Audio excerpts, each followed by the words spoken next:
দর্শক, গতকালকে থেকে আবারও আওয়ামী লীগ ছাত্রলীগের ব্যাপক শোডাউন আমরা ঢাকায় দেখতে পাচ্ছি। অন্তত 3 ধরনের খবর এই মুহূর্তে আসছে। আজকে সর্বশেষ দুপুরে বাংলা মোটরে বেশ বড় একটা শোডাউন করেছে তারা, এবং মজার ব্যাপার হচ্ছে যে তারা জড়ো হয়েছিল বাংলা মোটরে এনসিপির যে কেন্দ্রীয় কার্যালয় রূপায়ণ টাওয়ার, সেই রূপায়ণ টাওয়ারের সামনে। ইউনূস কিভাবে যাচ্ছে এবং মাননীয় প্রধানমন্ত্রী কোন পরিস্থিতিতে কিভাবে দেশে ফিরবেন? যমুনার বারান্দায় মিছিল পৌঁছে গেছে, কোনো কেরামতি করেও শেষ রক্ষা হবে না। দক্ষিণ এশিয়ার মধ্যে সরকার পতনের একটি হিড়িক চলছে। কি শ্রীলঙ্কা বলেন, বাংলাদেশ বলেন, নেপাল বলেন, ইন্দোনেশিয়া বলেন, ইউরোপের মধ্যে ফ্রান্সের প্রধানমন্ত্রী ইস্তফা দিয়ে ফেলেছে। করি মার্কেটে আওয়ামী লীগের অনেকটা সুসময় আমরা বলতে পারি যে দেখা যাচ্ছে। মানে আগামী জাতীয় নির্বাচনকে কেন্দ্র করে জাকসুতে তো আরেক তামাশা চলছে। ভোট হয়ে গেছে প্রায় 30 ঘন্টা। আমি জানি না এখনো এটার রেজাল্ট প্রকাশ হয়েছে কিনা বা ভোট গণনা শেষ হয়েছে কিনা। তো এই দৃশ্যগুলো আবার ভিন্ন বার্তা দেয় আগামী দিনের নির্বাচনকে কেন্দ্র করে, যে কেন জাকসুর ফলাফল ঘোষণা করা হচ্ছে না। জাকসুর যিনি প্রধান আছেন তিনি আবার পদত্যাগ করছেন, নির্বাচন কমিশনের প্রধান। সেখানে বিএনপি পন্থী, জামাতপন্থী নানান অ্যাক্টিভিটিস চলছে। আমাদের আলোচনার বিষয় হচ্ছে অন্য জায়গায়। এই যে ধরেন আসলে ভিতরে কি হচ্ছে, একটা ভয় কাজ করতেছে বিএনপি এবং জামাতের। কোনটা? আওয়ামী লীগের যে ফ্লোটিং ভোটারগুলো আছে বা এতিম ভোটারগুলো এই মুহূর্তে আছে, এই ভোটগুলো আসলে কে বাগিয়ে নেবে? আসসালামু আলাইকুম রহমতুল্লাহ। প্রিয় দর্শক, নতুন এক ভিডিওতে আপনাদের সকলকে স্বাগতম। প্রিয় দর্শক, আপনারা ভিডিও শুরুতে ভিডিওর বিশেষ কয়েকটা অংশ এবং থাম্বনেল দেখে বুঝে গেছেন যে আসলে কতটা গুরুত্বপূর্ণ নিউজ হতে চলেছে। প্রিয় দর্শক, এই জন্য বলবো আপনারা ভিডিওগুলো না টেনে সম্পূর্ণ দেখবেন, তাহলে আপনারা সম্পূর্ণ বিষয়ে বিস্তারিত জানতে পারবেন। চলুন আর কথা না আবার একটু লাইক দিয়ে আমরা সকল বিশ্লেষকের আলোচনাগুলো দেখে আসি। চলুন। আওয়ামী লীগের ঝটিকা মিছিলের কথা আজকে বাংলা মোটরে, সেই খবরটা দিয়েই শুরু করি। বাংলা মোটরে দুপুরে 2টার পরে গণমাধ্যম যেটা বলছে, বিডি নিউজ 24 খুবই নির্ভরযোগ্য গণমাধ্যম, তারা এই ব্যাপারে ছবি সহ একটি প্রতিবেদন তৈরি করেছে। তাদের যে শিরোনামটা করেছে তারা, সেই শিরোনামটা দেখে নিতে পারেন। সেখানে বলা হচ্ছে, বাংলা মোটরে নিষিদ্ধ আওয়ামী লীগের মিছিল, আটক 6। এই অবৈধ সরকার কাউকে শান্তিতে থাকতে দিচ্ছে না, বলেছেন মিছিলে অংশ নেওয়া স্বেচ্ছাসেবক লীগ নেতা। এমন খবরও তারা দিচ্ছে। সেখানে ছবি দেওয়া হয়েছে। ছবি যেমন দেখেছি তেমনি এই খবরে বলা হচ্ছে, রাজধানীতে অন্তর্বর্তী সরকারের বিরুদ্ধে স্লোগান দিয়ে বিক্ষোভ মিছিল করেছে নিষিদ্ধ ঘোষিত আওয়ামী লীগের কয়েকশো নেতাকর্মী। বিডি নিউজ 24 বলছে কয়েক শত নেতাকর্মী বাংলা মোটরে জড়ো হয়েছিল। এটা কিন্তু একটা কি বলবো, সিগন্যাল বলা যেতে পারে সরকারের জন্য। শুক্রবার দুপুর 2:30টার দিকে, তার মানে হচ্ছে যে আজকেও, আবার গত সপ্তাহেও আমরা জুম্মার নামাজের পরে দেখেছিলাম তেজগাঁ এলাকাতে, আজকেও জুম্মার নামাজের পরে এই ঘটনাটা ঘটলো। দুপুর 2:30টার দিকে ওই মিছিলের পর একটি বাইক সহ 6 জনকে আটকের তথ্য দিয়েছে পুলিশ।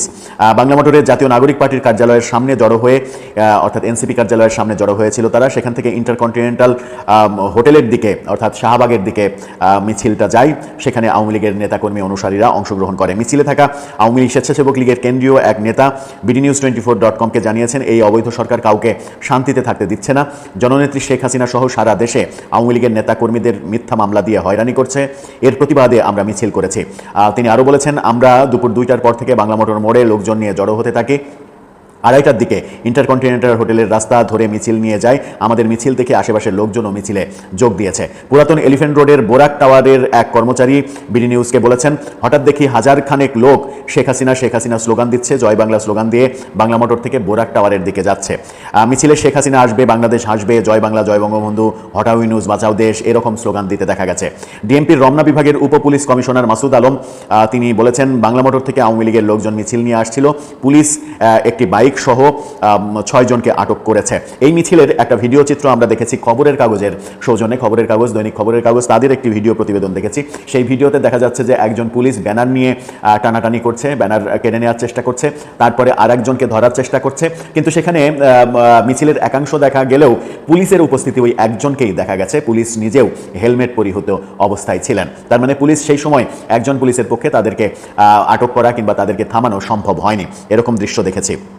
এরকম খবর যখন বিডি নিউজ 24 দিচ্ছে, তখন আমরা যেটা দেখছি সেটা হচ্ছে যে আজকের পত্রিকা বলছে রাজধানীতে আরও 3টি ঝটিকা মিছিলের ঘটনা ঘটতে যাচ্ছিল, কিন্তু পুলিশ তাদের কর্মসূচি বানচাল করে দিয়েছে। পুলিশের উপস্থিতিতে সেটি আর হয়নি, এবং সেখান থেকে 18 জনকে গ্রেপ্তার করেছে। আজকের পত্রিকার নিউজের শিরোনামটা দেখে নিতে পারেন, মিরপুর, রমনা ও গুলশানে আওয়ামী লীগের ঝটিকা মিছিলের চেষ্টা, গ্রেপ্তার 18 জনকে গ্রেপ্তার করা হয়েছে। এই খবরে বলা হচ্ছে যে মিরপুর মডেল থানা পুলিশ জানাচ্ছে, দুপুরে গোপন সংবাদের ভিত্তিতে মিরপুরের পাইকপাড়া ডি টাইপ স্টাফ কোয়ার্টারের 1 নম্বর গেট এলাকায় অভিযান চালানো হয়। সেখানে আওয়ামী লীগ এবং অঙ্গ সংগঠনের কয়েকজন নেতাকর্মী সরকার বিরোধী স্লোগান দিচ্ছিলেন এবং অর্থাৎ মিছিল হচ্ছিল, মিরপুর থানা যেটা জানাচ্ছে, সেখানে স্লোগান দিচ্ছিলেন এবং নাশকতার পরিকল্পনা করছিলেন। পুলিশের উপস্থিতি টের পেয়ে 30-40 জন পালিয়ে গেলেও 6 জনকে আটক করা হয়। এছাড়া গুলশান, রমনা এবং গুলশান থানা পুলিশও পৃথক অভিযানে আরও 12 জনকে গ্রেপ্তার করে। ডিএমপির রমনা গুলশান থানার সূত্র জানাচ্ছে, গ্রেপ্তার ব্যক্তিরা নিষিদ্ধ আওয়ামী লীগ ও অঙ্গ সংগঠনের সক্রিয় সদস্য। তারা সংঘবদ্ধ হয়ে আইন শৃঙ্খলা বিনষ্ট ও রাজধানীর বিভিন্ন স্থানে ঝটিকা মিছিলের মাধ্যমে জনমনে আতঙ্ক সৃষ্টির চেষ্টা করছিল। মজার ব্যাপার হচ্ছে যে পত্রিকাগুলো সবাই নিষিদ্ধ আওয়ামী লীগ ব্যবহার করছে, কিন্তু আওয়ামী লীগ তো এখনো দল হিসেবে নিষিদ্ধ হয়নি। কার্যক্রম নিষিদ্ধ, কার্যক্রম শব্দটা কেন যেন ব্যবহার করেনি, হয়তো ব্যাপারটা শব্দ সংক্ষিপ্ত করার জন্যই তারা এভাবে বলেছে। এদিকে চ্যানেল 24 যেটা বলছে সেটা হচ্ছে যে ঢাকায় ঝটিকা মিছিলের প্রস্তুতিকালে আওয়ামী লীগ অঙ্গ সংগঠনের 12 নেতাকর্মী গ্রেপ্তার। এই ঘটনাটা ঘটেছে গতকালকে। তারা বলছে বৃহস্পতিবার বেলা 3:40 দিকে দারুসালাম থানার টেকনিক্যাল মোড়ে আওয়ামী লীগ এবং অঙ্গ সংগঠনের নেতাকর্মীরা ঝটিকা মিছিলের প্রস্তুতি নিচ্ছিলেন। খবর পেয়ে পুলিশের টহল দল ঘটনাস্থলে যায়। স্থানীয় লোকজনের সহযোগিতায় তাৎক্ষণিকভাবে 12 জনকে গ্রেপ্তার করা হয়। পুলিশের উপস্থিতি টের পেয়ে অন্যরা পালিয়ে যায়। গ্রেপ্তারকৃতদের বিরুদ্ধে আইনানুগ ব্যবস্থা গ্রহণ চলছে। আর শুক্রবার মানে আজকে, গতকালকের এই তথ্যটা আজকে ডিএমপির মিডিয়া এবং পাবলিক রিলেশন বিভাগের উপকমিশনার তালেবুর রহমান স্বাক্ষরিত একটা বিজ্ঞপ্তিতে জানানো হয়েছে কাদের কাদের গ্রেপ্তার করা হয়েছে সেটিও জানানো হয়েছে। তার মানে আওয়ামী লীগের কার্যক্রম, রাজধানীতে আওয়ামী লীগের ঝটিকা মিছিল এবং সেই মিছিলের বহর ক্রমেই বাড়ছে, যখন সরকারের তৎপরতাও, ব্যাপক তৎপরতার কথা এবং বিশেষ করে তারা মিটিং করে যে সিদ্ধান্ত নিচ্ছেন, যে সিদ্ধান্তগুলো আনুষ্ঠানিকভাবে জানানো হচ্ছে, সেখান থেকে আমরা জানতে পারছি যে সরকারও তৎপর হচ্ছে। সরকার আইন শৃঙ্খলা রক্ষাকারী বাহিনীকে তৎপর করছে এবং তৎপর আছে বলেই মনে হচ্ছে যে আজকে যে 18 এবং বাংলা মোটর থেকে 6 জন, 24 জনকে আজকেই গ্রেপ্তার করা হয়েছে। দক্ষিণ এশিয়ার মধ্যে সরকার পতনের একটি হিড়িক চলছে। কি শ্রীলঙ্কা বলেন, বাংলাদেশ বলেন, নেপাল বলেন, ইন্দোনেশিয়া বলেন, ইউরোপের মধ্যে ফ্রান্সের প্রধানমন্ত্রী ইস্তফা দিয়ে ফেলেছে এবং এইদিকে ইসরায়েল 72 ঘন্টার মধ্যে আরবের 6টি দেশে হামলা করে বসেছে। কি চলতেছে পৃথিবীর মধ্যে? এবং এখন অনেকে বলা শুরু করে দিয়েছে, দক্ষিণ এশিয়ায় 4টা দেশের মধ্যে যেভাবে সরকার পতনের আন্দোলনে জেনজি নামেছে, সেভাবে ইন্ডিয়া তো জেনজি আন্দোলন করবে, মোদির বিরুদ্ধে মোদির পতন করবে। আরে ভাই, ইন্ডিয়ার গণতন্ত্র এত দুর্বল না, আর ইন্ডিয়ার মানুষ অন্যান্য ছোট দেশের মতো এত হুজুগে না যে বাহির দেশের ষড়যন্ত্রকারীরা বাংলাদেশের মতো, নেপালের মতো, শ্রীলঙ্কার মতো জনগণকে উস্কিয়ে দিল, টাকা খেয়ে নিজের দেশ ধ্বংস করলো, নিজের দেশের প্রধানমন্ত্রীকে মেরে ফেলার জন্য, নিজের দেশের সংসদ ভবনকে ধ্বংস করার জন্য গিয়ে ওইখান থেকে লুটপাট করবে। ভারতের জনগণ যাতে মাতাল তালে ঠিক।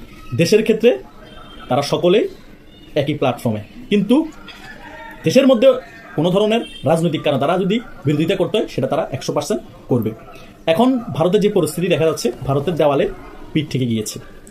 ভারতের এখন সবচেয়ে গুরুত্বপূর্ণ হয়ে পড়েছে বাংলাদেশ, আগেও ছিল, কিন্তু ভারত অনেক কিছু চেষ্টা করেও বাংলাদেশে অনেক কিছু প্রতিফলন ঘটাতে পারছে না। কারণ এখন যে সরকারটা আছে, এই সরকারের পাশে আছে অ্যান্টি আওয়ামী লীগের যত রাজনৈতিক দল, সকলে এই সরকারের সমর্থনে আছে। এক। দ্বিতীয় বিষয় হচ্ছে, আওয়ামী লীগের ব্যাপারে বাংলাদেশে যত অ্যান্টি রাজনৈতিক দল আছে সকলে এক, তারা নিজেরা গ্রুপিং করবে, মারামারি করবে, সকল কিছু করবে, গালাগালি করবে, কিন্তু আওয়ামী লীগের বিষয় আসলে সকলে আবার এক কাতারে চলে আসে। এটা আরো 2-3 বছর এরকম চলতে থাকবে, এক কাতারে আসবে তারা আওয়ামী লীগের ব্যাপার নিয়ে, কিন্তু আস্তে আস্তে করে এটা পরিবর্তন হতে থাকবে, মানুষের মাথা থেকে এটা চলে যেতে থাকবে। রাজনৈতিক যে সকল দল আছে তাদের মাথা থেকেও এই ব্যাপারগুলো আস্তে আস্তে ছুটে যাবে, কারণ তারা আস্তে আস্তে ভুলে যাবে যে আতঙ্কটা কি আওয়ামী লীগের। এখন 1 বছর হয়েছে, সে কারণে আতঙ্কটা কাজ করছে সকল রাজনৈতিক দলের যে আওয়ামী লীগ ফিরে আসলে কি হবে। সে কারণে আওয়ামী লীগের একটু লাড়াচাড়া দেখলে সকলে একই প্ল্যাটফর্মে চলে আসে আওয়ামী লীগের ব্যাপার নিয়ে। এখন ইন্ডিয়া শেষ মরণ কামড় বাংলাদেশে দিবে, এটা লিখে রাখুন। এটা হয়তোবা ডিসেম্বরের আগে হতে পারে বা ফেব্রুয়ারিতে যে নির্বাচন হবে তার পরবর্তী সময়ে হতে পারে। যতটুকু ফোর্স করার কূটনীতিকভাবে ইন্ডিয়া ফোর্স করেই যাচ্ছে বাংলাদেশ সরকারকে এবং সেনাবাহিনীকে যে আওয়ামী লীগ ছাড়া যাতে বাংলাদেশে কোনো নির্বাচন না হয়। এত চাপ উপেক্ষা করেও ডক্টর ইউনূস চাচ্ছে আওয়ামী লীগ ছাড়া নির্বাচন দিয়ে বিএনপির হাতে ক্ষমতা তুলে দেওয়ার জন্য। কিন্তু এই যে চাণক্যনীতির রাজনীতি করে ইন্ডিয়া, এত সহজে কি ছেড়ে দিবে? কখনোই না। চাণক্যনীতিতে হারার প্রবণতা খুবই কম, কিন্তু হারা না যে তা না। কিন্তু চাণক্যনীতির রাজনীতি হচ্ছে একটু স্লোভাবে হয়, ইনস্ট্যান্ট এই রাজনীতিটা প্রকাশ পায় না জনগণের কাছে। শেষ পর্যায়ে আসলে তখন এটা ফ্লাশ হয় যে এই কাজটা হয়েছে। সেম ভাবে ইন্ডিয়া এখন বিতর্কত অনেক কাজ করছে, আমরা দেখতে পাচ্ছি না, সে কারণে মনে করতেছি ইন্ডিয়া কিছুই করছে না, কোনো কিছুই ঘটছে না। ভাই যখন দেখবেন পতনের দ্বার প্রান্তে চলে এসেছে ইউনূস সরকার বা যে নির্বাচিত সরকার এসেছে সে পতনের দ্বার প্রান্তে চলে এসেছে, তখনই বুঝতে পারবেন সমীকরণ মিলিয়ে যে ইন্ডিয়া কি করেছে এবং আওয়ামী লীগ কিভাবে সংগঠিত হয়ে কি করেছে। সকল কিছু ওই থ্রিলার মুভির মতো লাস্টে যেভাবে খোলাসা করে দেয় সেভাবে খোলাসা হয়ে যাবে। সেজন্য আমাদের আরও কিছু মাস অপেক্ষা করতে হবে, হয়তো বা কিছু বছরও অপেক্ষা করতে হবে। হতাশ হলেও চলবে না, আত্মবিশ্বাস হারালেও চলবে না, সকল কিছু গুছিয়ে আনা হচ্ছে। যতই বলেন ডিপ স্টেটের মাধ্যমে আমেরিকা প্রত্যেক দেশের রেজিম চেঞ্জ করে, ইন্ডিয়ারও ভাই একটা ডিপ স্টেট আছে, রাশিয়ারও ভাই একটা ডিপ স্টেট আছে, কারো থেকে কেউ কম না, ঠিক আছে? এবং আমেরিকার ডলারেরও কিছুদিন পরে পতন ঘটা শুরু করবে। এই যে রাশিয়া, চীন, ইন্ডিয়া যে ব্রিক্সটা গঠন করেছে, এটা এমনি এমনি গঠন করে নাই। ব্রিক্সের মধ্যে অনেক খেলাই লুকায়িত আছে, সেই খেলা শুরু হওয়ার সাথে সাথে পরাশক্তিতে আমেরিকা পিছিয়ে যাবে, অর্থনীতিতে আমেরিকা চীন থেকেও পিছিয়ে যাবে। সেই কারণে এখন পাগল হয়ে গিয়েছে ডোনাল্ড ট্রাম্প, আরব কান্ট্রি সবগুলোর মধ্যে আক্রমণ করাচ্ছে ইসরায়েলকে দিয়ে, যাতে আরব কান্ট্রিকে ভয়ভীতি দেখিয়ে অস্ত্র বিক্রি করতে পারে, টাকা কামাতে পারে, তাদের বলয়ে রাখতে পারে, যাতে আরব কান্ট্রিগুলো চীনের দিকে, রাশিয়ার দিকে, ইন্ডিয়ার দিকে ঝুঁকে না যায়।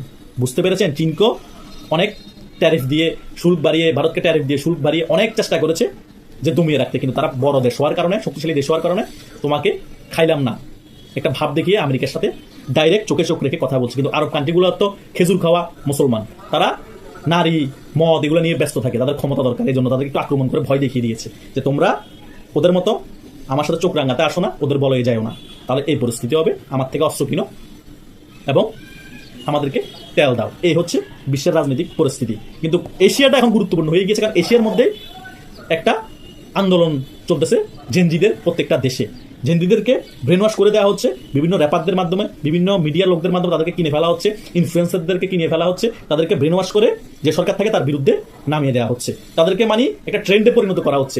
পাবজি খেলা ছেলে, ফ্রি ফায়ার খেলা ছেলে, তারা মনে করে রাজপথে নামলে আমরা এরকম যুদ্ধ করবো, সরকারের সাথে তাদেরকে মাথার মধ্যে এভাবে মগজ জোলাই করে এই কাজগুলো করতেছে। এই ইসরায়েলের ইলুমিনাতি যে সংগঠনগুলো আছে গুপ্ত, এবং সিআইএ যে সংগঠনগুলো আছে নিরাপত্তার, তারপরে ইসরায়েলের মোসাদ, এই কাজগুলো ভিতরগতভাবে ইন্টারনালি করতেছে মিডিয়ার মাধ্যমে এবং টাকার মাধ্যমে। আমরা সাধারণ জনগণ এগুলোতে ব্যবহৃত হয়ে যাচ্ছি, ইউজ হচ্ছি তাদের স্বার্থ হাসিলে। আমরা মনে করছি এটা একটা ফ্যান্টাসি, সরকার পতন করাটা এবং নিজের দেশের সংসদ ভবনে ঢুকে ওইখানে লুটপাট করাটা এবং আমাদের দেশের মন্ত্রীদেরকে এভাবে মারাটা। কিন্তু নিজের দেশের যে ক্ষতি করতেছি, নিজের দেশেরকে মান সম্মান সকল কিছু ধুলো মিশিয়ে দিচ্ছি, সেটার দিকে আমরা তোয়াক্কা করছি না। কিন্তু পরবর্তীতে করে আমাদের কি লাভ হচ্ছে? পরবর্তীতে যে সরকার আসে সে আগের সরকার থেকেও খারাপ হচ্ছে, সে আরও লুটপাটকারী, সে ঘুমহত্যাকারী, দেশের ধ্বংসকারী সে আরও বেশি করতেছে বা বেশি হচ্ছে, মোটে কোনো লাভ হচ্ছে না। তো এই ফাঁদে এখন ইন্ডিয়াকেও ফেলানোর চেষ্টা করতে। হঠাৎ করে মার্কেটে আওয়ামী লীগের অনেকটা সুসময় আমরা বলতে পারি যে দেখা যাচ্ছে। মানে আগামী জাতীয় নির্বাচনকে কেন্দ্র করে জাকসুতে তো আরেক তামাশা চলছে। ভোট হয়ে গেছে প্রায় 30 ঘন্টা, আমি জানি না এখনো এটার রেজাল্ট প্রকাশ হয়েছে কিনা বা ভোট গণনা শেষ হয়েছে কিনা। তো এই দৃশ্যগুলো আবার ভিন্ন বার্তা দেয় আগামী দিনের নির্বাচনকে কেন্দ্র করে, যে কেন জাকসুর ফলাফল ঘোষণা করা হচ্ছে না। জাকসুর যিনি প্রধান আছেন তিনি আবার পদত্যাগ করছেন, নির্বাচন কমিশনের প্রধান। সেখানে বিএনপি পন্থী, জামাতপন্থী নানান অ্যাক্টিভিটিস চলছে। আমাদের আলোচনার বিষয় হচ্ছে অন্য জায়গায়। এই যে ধরেন আসলে ভিতরে কি হচ্ছে, একটা ভয় কাজ করতেছে বিএনপি এবং জামাতের। কোনটা? আওয়ামী লীগের যে ফ্লোটিং ভোটারগুলো আছে বা এতিম ভোটারগুলো এই মুহূর্তে আছে, এই ভোটগুলো আসলে কে বাগিয়ে নেবে, এটা নিয়ে চলছে প্রতিযোগিতা। তো এই যখন অবস্থা, তখন বিভিন্ন টক শোতে বলা হচ্ছে যে দেখো বিএনপির যারা নেতাকর্মী আছে 5ই আগস্টের পরে তারা আওয়ামী লীগের বিরুদ্ধে মামলা, হামলা, বিভিন্ন জায়গায় দখলদারি, বাণিজ্য এগুলো করে মানে জনগণকে বিগড়াই ফেলছে বা আওয়ামী লীগের ভোটগুলো হারাই ফেলছে। জামাত কিছু করে নাই, 5 আগস্টের পরবর্তী জামাত কিছু না করে বরং টেকনিক্যালি ভালো ভালো ব্যবহার করতেছে, কোথাও মারামারি নাই, কোনো পিটাপিটি নাই, মামলা হামলা এরকম দিচ্ছে না। স্বাভাবিকভাবে আওয়ামী লীগের নেতাকর্মীরা মনে করছে যে না দেখো জামাত তুলনামূলক নিরাপদ, তো এই কারণে তারা জামাতে ভোট দিচ্ছে। এই আলোচনাগুলো যখন হচ্ছে তো বুঝতে পারতেছেন আওয়ামী লীগের একটু ছাড় ভাব আছে। এই সুযোগে গতকালকে বাংলা মোটরে এনসিপির অফিসের সামনে আওয়ামী লীগ যে খেল দেখাইছে ভাই, এই খেলে সরকার আরো অ্যালার্ট হয়েছে। সরকারের মধ্যে টেনশন তৈরি হচ্ছে যে আসলে কি হতে যাচ্ছে, জাতীয় নির্বাচনের আগে কি জানি ঘটে, মানে আওয়ামী লীগের প্ল্যান পরিকল্পনা কি কোনোভাবেই কিন্তু দমানো যাচ্ছে না। মিছিলের সংখ্যা বাড়তেছে, সাইজ বড় হচ্ছে। কথা বলছি গতকালকে বিকেল 3টার দিকে বাংলা মোটরের সামনে যে দৃশ্যপট আমরা দেখলাম, রাজধানীর বাংলা মোটরের রূপায়ণ টাওয়ার, আপনারা জানেন যে এখানে এনসিপির অফিস, তো রূপায়ণ টাওয়ারের সামনে থেকে হোটেল ইন্টারকন্টিনেন্টালের দিকে মিছিল করে আওয়ামী লীগের কয়েকশো নেতাকর্মী, 2, 4, 10, 15 জন না, 100 জন না, কয়েকশো। কিন্তু এ সময় তারা বলছিল শেখ হাসিনা আসবে, বাংলাদেশ আসবে, জয় বাংলা, জয় বঙ্গবন্ধু, বিভিন্ন স্লোগান। তো পরবর্তী সময় আপনার পুলিশের কাছে খবর যাওয়ার পরে পুলিশ এসে এখানে ধাওয়া দেয়। তো ওই সময় একটা মোটরসাইকেল সহ 6 জনকে আটক করেছে পুলিশ। মিছিলে থাকা আওয়ামী স্বেচ্ছাসেবক লীগের কেন্দ্রীয় এক নেতা গণমাধ্যমকে বলছেন, এই অবৈধ সরকার কাউকে শান্তিতে থাকতে দিচ্ছে না। শেখ হাসিনা সহ সারা দেশের আওয়ামী লীগের নেতাকর্মীদের মিথ্যা মামলা দিয়ে হয়রানি করছে, প্রতিবাদে আমরা মিছিল করেছি। এখন ডিএমপি রমনা বিভাগের যিনি উপপুলিশ কমিশনার আছেন, এই মুহূর্তে হাত তোনার একটু ভাঙা আছে, মাসুদ সাহেব, তিনি বলছেন যে কার্যক্রম নিষিদ্ধ আওয়ামী লীগের নেতাকর্মীরা বিকাল 3টার দিকে মিছিল শুরু করে। তো ওই সময় একটু পরে পুলিশের কাছে খবর আসে, আসার পরে তারা সেখানে অভিযান চালায় এবং 6 জনকে আটক করে। এখন প্রশ্ন হচ্ছে, হঠাৎ করে গতকালকে থেকে আওয়ামী লীগের মিছিলের সংখ্যা বাড়ছে, সাইজ বাড়ছে, এমনকি অন্যান্য সময়ের তুলনায় রাস্তাঘাটে ঝামেলাটা একটু কম হয়েছে। দেখেন, পুলিশের কাজ হচ্ছে আইনকে বাস্তবায়ন করা। পুলিশ আওয়ামী লীগের কার্যক্রম নিষিদ্ধ করলে তারা গ্রেপ্তার করবে, কিন্তু অন্যান্য সময় আমরা যেমনটা মাঠে দেখছি যে আওয়ামী লীগের মিছিল নামলে বিএনপি অথবা জামাত বিভিন্ন জায়গায় তারা আওয়ামী লীগকে প্রটেস্ট করেছে, ধৈরা তোলাই দিছে, স্থানীয় থানা পুলিশে দিছে, বা রাস্তা থেকে ধরে নিয়েও নেতা পেলে থানা দিয়ে দিচ্ছে। গত 3-4 দিন যাবত আপনি দেখেন গণমাধ্যমগুলোতে এগুলো এরকম কোনো নিউজই নাই। আমি তো নিউজ খুঁজি আপনাদের জন্য, তাই না? আমি এরকম নিউজ দেখতেছি না, কারণ এখন দুই দলের মধ্যে একটা কনফিউশন তৈরি হয়েছে। ডাকসুর নির্বাচন জামাতের স্পিড 100 বাড়াই দিছে, আর ডাকসুতে জামাতের এই জয়ের পেছনে আওয়ামী লীগের ভোটগুলা কানেক্টেড। এই বক্তব্য যখন মির্জা আব্বাস সাহেব দিলেন, আরো বিভিন্ন নেতারা দিলেন, তখন থেকে লোকাল যে নেতাকর্মীরা আছে বা এমপি প্রার্থীরা আছেন জামাতের বা বিএনপির, তারাও কিন্তু তাদের নেতাকর্মীদের সম্ভবত নির্দেশনা দিয়ে দিছে যে সন্ত্রাসী অপরাধী না হলে সাধারণ আওয়ামী লীগের যারা ছিল, রাজনীতি করছে এদেশে, তখন বৈধ রাজনীতি করছে, তো এদেরকে ডিস্টার্ব করো না, কারণ একজনের ধরলে মিনিমাম 20টা ভোট নষ্ট। ধরেন এখন বিএনপির যে কোনো একজন নেতা আওয়ামী লীগ করতে কোনো একটা কর্মীর একটা থাপ্পড় দিল, এই থাপ্পড়ের রেজাল্টে তার 20টা ভোট নষ্ট হচ্ছে। কিভাবে? যারা মারলো তার পরিবার, তার যদি বউ বাচ্চা থাকে শ্বশুরবাড়ির পরিবার, আবার বোন আছে বোন বিয়ে দিলে বোনের পরিবার, ভাইয়ের শ্বশুরের পরিবার, আবার বাড়ির চাচা জেঠা, আবার দলীয় ভোট, এটা কিন্তু হচ্ছে। সো একটু মনে হয় আওয়ামী লীগ এই জায়গাতে এখন একটু ক্লিয়ারেন্স পাচ্ছে। প্রিয় দর্শক, আপনারা একে একে সকল বিশ্লেষকের বক্তব্যগুলো শুনলেন, অবশ্যই আপনারা বুঝতে পারছেন যে আসলে কতটা গুরুত্বপূর্ণ নিউজ ছিল। প্রিয় দর্শক, যেহেতু আপনারা সম্পূর্ণ ভিডিও দেখে ফেলেছেন, অবশ্যই কিন্তু আপনারা বিষয়টি জানতে পারছেন। যদি আপনাদের কিছু বলার থাকে অবশ্যই কমেন্ট বক্সে জানিয়ে দেবেন। আরও এরকম নিত্য নতুন আপডেট নিউজ পেতে আমাদের এই নিউজ চ্যানেল একাশি চ্যানেলটি সাবস্ক্রাইব করে পাশে থাকবেন। ধন্যবাদ।